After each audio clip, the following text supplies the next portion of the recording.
नमस्कार, आशा लाईफस्टाईल मध्ये तुमचं अगदी मनापासून सगळ्यांचं स्वागत आहे। तर आज आपण बनवणार आहोत गावरान कोथिंबीरीच्या खमंग कुरकुरीत वड्या। अजिबात तेलकट न होता एकदम सोप्या पद्धतीने या वड्या आपण तयार केलेल्या आहेत।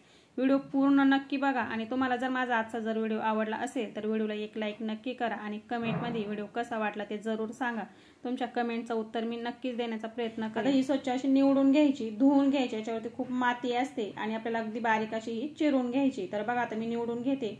कोवळे कोवळे देठ सुद्धा आपण याच्या सोबत घेऊया, कारण की कोथिंबीरीची जुडी ही खूप कवळी आहे आणि खूप छान असा याचा वास आलेला आहे, गावरान कोथिंबीर आहे। तर बघा ह्या पद्धतीने इथे मी ही बारीक अशी चिरून घेतलेली आहे। अशी बारीक चिरून घ्यायची, धुवून घेतल्यानंतर चाळणीवरती ठेवायची, म्हणजे त्याच्यामधलं संपूर्ण पाणी निथळून जातं आणि कोरडी होती व्यवस्थित अशी। आता याच्यामध्ये आपण काही बेसन पीठ साहित्य घालून घेऊया। तर मोठ्या भांड्यामध्ये कोथिंबीर काढून घेतली। आता याच्यामध्ये मोठी वाटी भरून मी बेसन पीठ घालून घेतले। त्याच वाटीने अर्धी वाटी याच्यामध्ये मी तांदळाचं पीठ घालणार आहे। तांदळाचं पीठ घातल्यानंतर वडी खूप छान अशी कुरकुरीत तयार होते आणि तेलकट सुद्धा होत नाही। तर आता याच्यामध्ये आपण रवा घालून घेणार आहे। एक 4 चमचे मी पोहे खाण्याचा जो चमचा असतो तर 4 चमचे इथे मी रवा घेतलाय। रवा आणि बेसन पीठ, तांदळाचं पीठ असं एकत्र करून घातलं की वडी खूप छान खमंग खुसखुशीत अशी तयार होते आणि तेलकट होत नाही। नक्की करून बघा या पद्धतीने। तर बघा आता आपण याच्यामध्ये मोठे 2 चमचे तीळ घालून घेतलेले आहेत आणि मिक्सर मध्ये मी एक वाटण तयार करून घेतले। लसूण, अद्रक, हिरवी मिरची आणि जिरे याचं असं जाडसर वाटण तयार घेतलेलं आहे, ते आपण या पिठावरती घालून घेऊया। तर संपूर्ण वाटण मी घेतलेलं आहे। जवळपास 5 ते 6 मिरच्या घातल्या। जास्त तिखट नव्हते, तिखट तुम्ही आवडीप्रमाणे थोडंफार कमी जास्त करू शकता। याच्यामध्ये आपण पाव चमचा हळद पावडर घालून घेतली, 1 चमचा लाल तिखट घालून घेतले, चवीप्रमाणे मीठ घालून घेतलेलं आहे।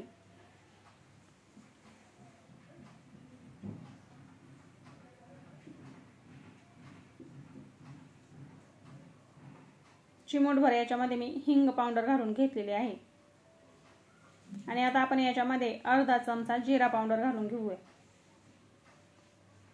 सर्व जिन्नस घालून घेतल्यानंतर एकत्र करून घ्यायचे। कोथिंबीरीला व्यवस्थित असे मसाले पीठ जे आहे ते व्यवस्थित असं चोळून घ्यायचं आणि नंतर याच्यामध्ये आपल्याला थोडंसं पाणी घालून घ्यायचे।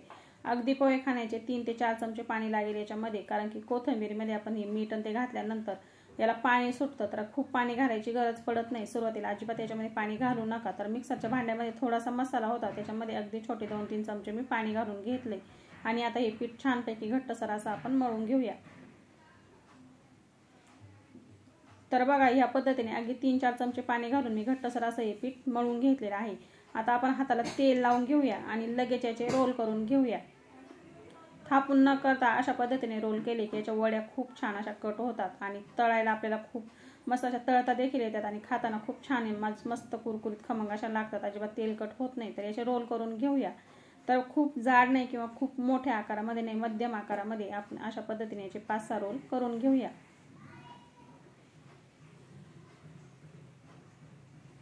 अशा पद्धतीने रोल करून घेतल्यानंतर याच्या वड्या खूप सुंदर अशा कट होतात, दिसायलाही खूप सुंदर दिसतात आणि खायला सुद्धा खूप छान लागतात।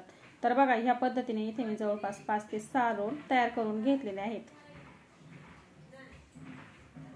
गॅसवरती मी अगोदरच कढईमध्ये पाणी ठेवलं होतं, त्याच्यावरती चाळण ठेवली, चाळणीला आपण तेल चोळून घेतले आणि थोड्या थोड्या अंतरावरती अशा पद्धतीने हे रोल याच्यामध्ये ठेवून घेऊया। गॅस आता इथे मी मध्यम ठेवते आणि याच्यावरती झाकण ठेवायचंय। वाफ न जाता आपण याच्यावरती मस्त असं दाबून एक झाकण जे बसेल ते ठेवून घ्यायचं आणि वड्या छानपैकी शिजवून घेऊया। तर बघा अशा पद्धतीने वड्या शिजवून घेतल्यात आपण किंवा वाफवून घेतल्यात। 5-6 मिनिटं लागलेत मला मध्यम गॅसवरती। आता आपण चाकू घेतलाय, चाकूला तेल चोळून घेतले आणि याच्या छानपैकी आता बघा अशा पद्धतीने वड्या कट करून घेऊया। खूप मोठी नाही किंवा खूप अगदी बारीक अशी नाही, तर मस्त अशा वड्या याच्या कट झालेल्या आहेत। वडीची आपली छानपैकी शिजलेली आहे। आता संपूर्ण आपण रोलचे अशा पद्धतीने वड्या कट करून घेऊया।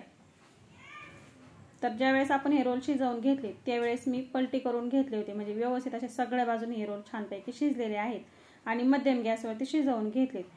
कढईमध्ये पाणी आहे की नाही ते चेक करून घ्यायचं, नाही तर कढई करपू शकते। तर 2 वेळेस पाणी टाकून घ्यायचं, चांगलं चाळण उचलून बघून घ्यायचं खाली पाणी आहे की नाही, ते पाणी टाकायचं, नंतर सुद्धा परत टाकू शकता आणि छानपैकी आपण ह्या वड्या इथे वाफवून घेतलेल्या आहेत।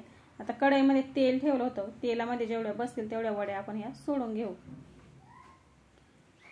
गॅस मध्यम ठेवलाय, मध्यम गॅसवरती आता छानपैकी दोन्ही बाजूनी चांगल्या क्रिस्पी होईपर्यंत आपण ह्या वड्या तळून घेऊया। गावरान कोथिंबीरीच्या अगदी झटपट आणि एकदम सोप्या पद्धतीने खूप पसारा न घालता आपण सहज आणि सोप्या पद्धतीने याचे रोल तयार करून घेतले आणि मस्त खमंग खुसखुशीत अशी वडी झाली। तुम्ही बघू शकता मस्त कलर आलेला आहे। आता राहिलेल्या वड्या सुद्धा आपण ह्याच पद्धतीने मध्यम गॅसवरती तळून घेऊया। खूप वेळ लागत नाही तळण्यासाठी, कारण की आपण अगोदरच वाफवून घेतलेले आहेत। तर बघा अशा पद्धतीने आता आपण राहिलेल्या संपूर्ण वड्या इथे याच पद्धतीने मस्त खमंग खुसखुशीत अशा तळून घेतल्या आहेत। सुंदर कलर आलेला आहे। तर अशा पद्धतीने आपल्या झटपट एकदम खमंग खुसखुशीत कुरकुरीत अशा कोथिंबीरीच्या वड्या तयार झालेल्या आहेत। तुम्ही सुद्धा या पद्धतीने नक्की करून बघा।